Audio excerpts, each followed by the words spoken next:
നീ ഇതുമായിട്ട് റൂമിലേക്ക് വയ്ക്കോ. പാല് ഗ്ലാസ്സിലേക്ക് പകർത്തി പാറുവിന് നേരെ നീട്ടിക്കൊണ്ട് മണി പറഞ്ഞു. പാറു യാതൊരുവിധ കൂസലും കൂടാതെ അതും വാങ്ങി പോകുന്നത് കണ്ട് മണിക്ക് പോലും അത്ഭുതം തോന്നി. ഒരു കൂസലെങ്കിലും എവിടെ? മണി ചിരിയോടെ ധാവണിത്തലയിൽ കയ്യും തുവർത്തിക്കൊണ്ട് തൻ്റെ പണികളിലേക്ക് തിരിഞ്ഞു.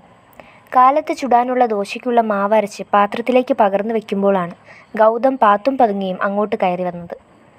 എന്താ ഏട്ടാ? മണി കാണാതെ സ്റ്റോർ റൂമിലേക്ക് കടക്കാൻ നിന്ന ഗൗതമിനെ കൈയോടെ പിടിച്ചുകൊണ്ട് മണി ചോദിച്ചതും ഗൗതം ഒരു ചമ്മിയെ ഇളിയിളിച്ചുകൊണ്ട് ഒന്ന് ചുമൽ പൊക്കി കാണിച്ചു. പാറു ആണോ? പാറു റൂമിലേക്ക് പോയിട്ടുണ്ട്. മണി ഒരു ആക്കിയ ചിരിയോടെ പറഞ്ഞതും അവൻ വീണ്ടും ചുമൽ പൊക്കി. പിന്നെന്താ? മണി സംശയത്തോടെ അവനെ നോക്കി. പറഞ്ഞ നീ കളിയാക്കരുത്. ആദ്യമായായിരുന്നു ഗൗതമിൽ നിന്നും അങ്ങനെ ഒരു സംസാരം. മണി അത്ഭുതത്തോടെ അവനെ നോക്കി.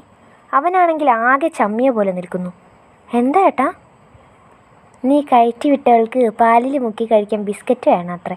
അതും കണ്ണും മൂക്കുമുള്ള ബിസ്ക്കറ്റേ ഇറങ്ങുകയുള്ളൂ എന്ന് മോളിൽ മോങ്ങിക്കൊണ്ടിരിക്കുന്നുണ്ട്. അതൊന്നും എടുത്തുകൊണ്ട് പോകാൻ വന്നതാ. അവൻ പാതി ചമ്മലോടെയും പാതി ദേഷ്യത്തോടെയും പറയുന്നത് കേട്ട് മണിക്കുള്ളിൽ നിന്നും തികട്ടിയായി വന്ന ചിരി എങ്ങനെയോ പിടിച്ചു നിർത്തി. കണ്ണും മൂക്കുമുള്ള ബിസ്ക്കറ്റോ? അതെന്തോന്നാ? ഈ പല കോപ്രായങ്ങളും കാണിച്ചുള്ള മോന്തയും ഫിറ്റ് ചെയ്തുള്ള ബിസ്ക്കറ്റില്ലേ? അത് തന്നെ. അതാണ് അവളുടെ അമ്മൂമ്മയുടെ തേങ്ങ വിളിച്ച കണ്ണും മൂക്കും. വല്ലാത്തൊരു സാധനം തന്നെയാണ്. ഗൗതം ഉറക്കം പോയ ചടപ്പിൽ കണ്ണും ഉരസിക്കൊണ്ട് പറയുന്നത് കേട്ട് മണി ചെയ്യുന്ന ജോലി പാതി വഴിയിൽ നിർത്തിക്കൊണ്ട് സ്റ്റോർ റൂമിൽ പോയി ബേക്കറി പൊതിയുമായി വന്നു. അതിൽ ചിക്കി ചികഞ്ഞിട്ടും ഒരു കണ്ണും മൂക്കും എവിടെ? ഗൗതം താഴെ തന്നെ ഇരുന്നു പോയി. റൂമിൽ പോയാൽ കേൾക്കുന്നത് ബിസ്ക്കറ്റ് ബിസ്ക്കറ്റ് എന്നാണ്. എൻ്റെ ദൈവമേ! മണിയും ആകെ നിരാശയോടെ ഇരിക്കുകയാണ്. ഇതിലും വലുതെന്തോ വരാൻ നിന്നതാ. കണ്ണിൽ കൊള്ളേണ്ടത് പിരികത്ത് കൊണ്ടുവന്നും വെച്ച് സമാധാനപ്പെടാമെന്ന് വെച്ചാൽ നടക്കത്തില്ല. പാറുവാണേ ഫുഡ് കിട്ടിയില്ലേ ലോകം തിരിച്ചു വയ്ക്കും. പെട്ടെന്നെന്തോ ഐഡിയ കിട്ടിയ മട്ടിൽ ഗൗതം ഒറ്റ എണീക്കലായിരുന്നു. മണിയൊന്ന് ഞെട്ടിക്കൊണ്ട് പിന്നിലേക്ക് നിന്നു. മാറി നിൽക്കണേ മണിക്കുട്ടിയെ, നിൻ്റെ ഏട്ടൻ്റെ ഫുഡ് കണ്ടോ നീ? ഗൗതം ആവേശത്തോടെ പറഞ്ഞുകൊണ്ട് ബേക്കറി പൊതിയിൽ നിന്നും കുറച്ച് ആരോ റൂട്ട് ബിസ്ക്കറ്റ് എടുത്തു. സ്റ്റവ് കത്തിച്ച് പപ്പടം കാച്ചുന്ന കൊള്ളി ചൂടാക്കുന്നത് കണ്ട് മണിയൊന്നും മനസ്സിലാകാത്ത മട്ടിൽ അവൻ്റെ പ്രവൃത്തി നോക്കി നിന്നു.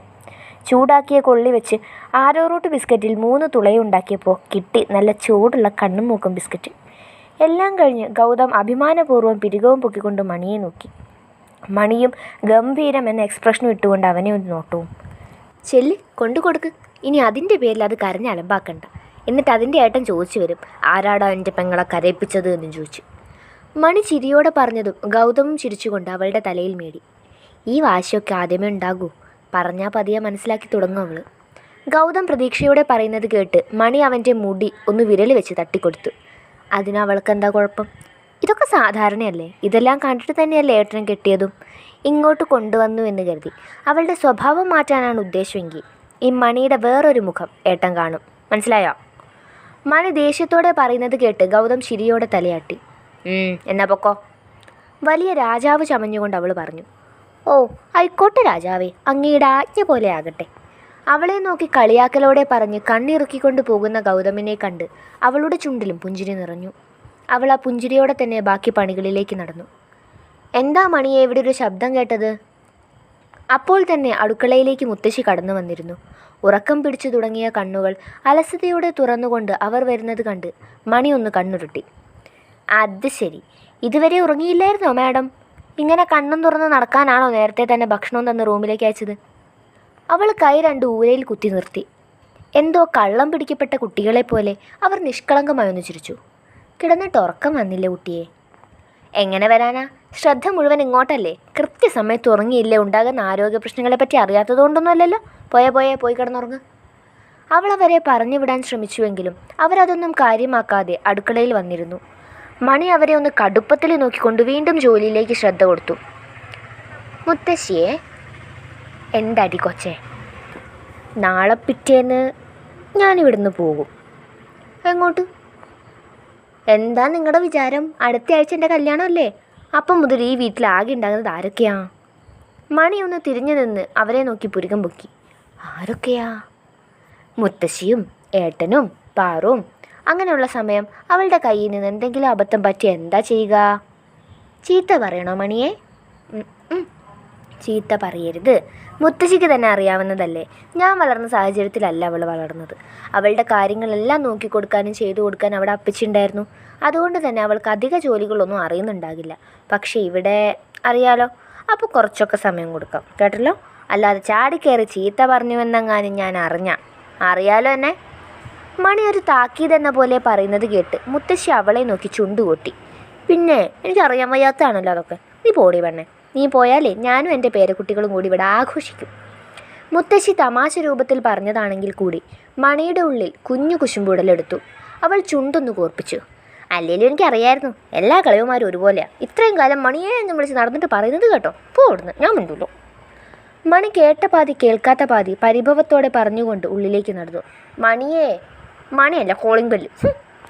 അവൾ വിളിച്ചത് കേട്ടിട്ടും കുശുമ്പോടെ പോകുന്നത് കണ്ട് മുത്തശ്ശി പൊട്ടിച്ചിരിച്ചു. മണിക്കുട്ടിയേ. ഫോൺ എടുത്തതും കേൾക്കുന്നത് നന്ദൻ്റെ കുഴഞ്ഞ ശബ്ദമാണ്. പെട്ടെന്ന് തന്നെ കാര്യം മനസ്സിലാക്കിയതുകൊണ്ട് അവൾ അറിഞ്ഞൊന്ന് തലയാട്ടി. കുടിച്ചിട്ടുണ്ടല്ലേ? ഞാനോ? ഏയ്.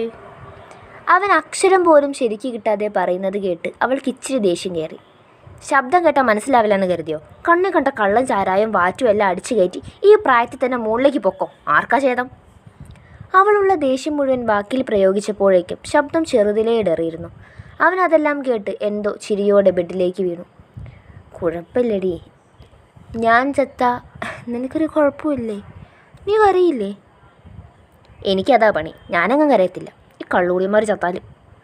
ഡിഡിഡേ പന്ന മോളെ കറിയൊന്നു പറയടി. അടുത്ത നിമിഷം ഒരലർച്ചയായിരുന്നു. മണി ഞെട്ടിക്കൊണ്ട് ഒരു നിമിഷം ഫോൺ കയ്യിൽ നിന്നും പോയി. അതെടുത്ത് ചെവിയിൽ വെക്കുമ്പോൾ അവൾക്ക് ചെറുതിലേ പേടിയുണ്ടായിരുന്നു. ചിലപ്പോൾ അങ്ങേ പുറത്തു നിന്ന് കീർത്തനം കേൾക്കേണ്ടി വരും. പോയോടിനെ. എന്താ മനുഷ്യ എങ്ങനെ കിടന്ന് അലർന്നത്? മണിയും വിട്ടുകൊടുക്കാതെ ചൂടായി. അതോടെ നന്ദനൊന്ന് തണുത്തു. സങ്കടം കൊണ്ടാണ് മണി, ഈ ഉള്ളിൽ നിറച്ച് സങ്കടം കൊണ്ടോ. പാതി ബോധത്തിലുള്ള അവൻ്റെ സംസാരം അവളിൽ ചിരി പടർത്തി. അവളത് പുറമേക്ക് വരാതെ കടിച്ചു പിടിച്ചുകൊണ്ട് തലയണയിൽ മുഖം പൂത്തി. എന്താണാവോ ഇത്രയും സങ്കടം? ഒരുപാടുണ്ടല്ലോ. നീയുണ്ടല്ലോ.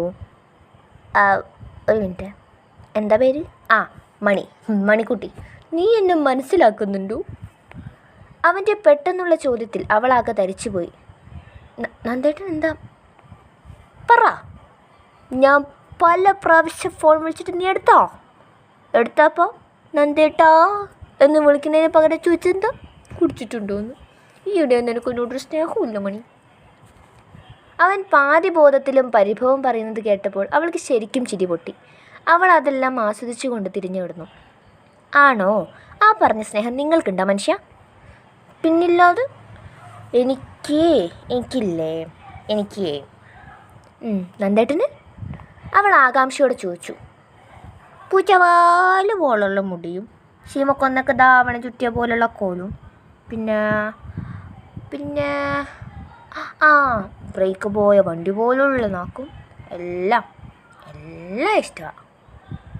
അവൻ പറഞ്ഞ് അവസാനിപ്പിച്ചത് മണി സങ്കടത്തോടെ അവളെ തന്നെ ഒന്ന് നോക്കി. പൂച്ചവാല് പോലുള്ള മുടിയോ? അവൾ ചുണ്ടും കൂർപ്പിച്ചുകൊണ്ട് മുടിയെ പിടിച്ചു നോക്കി. പനങ്കൊല്ല പോലുള്ള മുടിയെ പറ്റിയാ അനാവശ്യം പറഞ്ഞത്.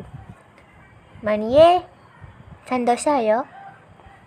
പോടോ കാട്ടുമാക്കാന്, കള്ളൂടിയാ. പൂച്ചവാട് നിങ്ങളുടെ അല്ല ആരുടെയോ മുകിലിന് കാലമാടാ കേട്ടോ വിളിക്കച്ച. ചന്ദനമുകിലേ എടി. 2 വരി പാട്ടും പാടി അവൻ എന്തെങ്കിലും തിരികെ പറയും മുന്നേ കുട്ടി ഫോൺ ഓഫ് ചെയ്ത് ബെഡിലേക്ക് വീണു. കുട്ടിക്ക് സങ്കടം മാറുന്നില്ല. പൂച്ചവാല് പോലത്തെ മുടിയേ, ഇങ്ങ് വാ മണിയെന്ന് വിളിച്ചുകൊണ്ട് കാണിച്ചു തരുന്നുണ്ട്. അവൾ പിറുപിറുത്തു.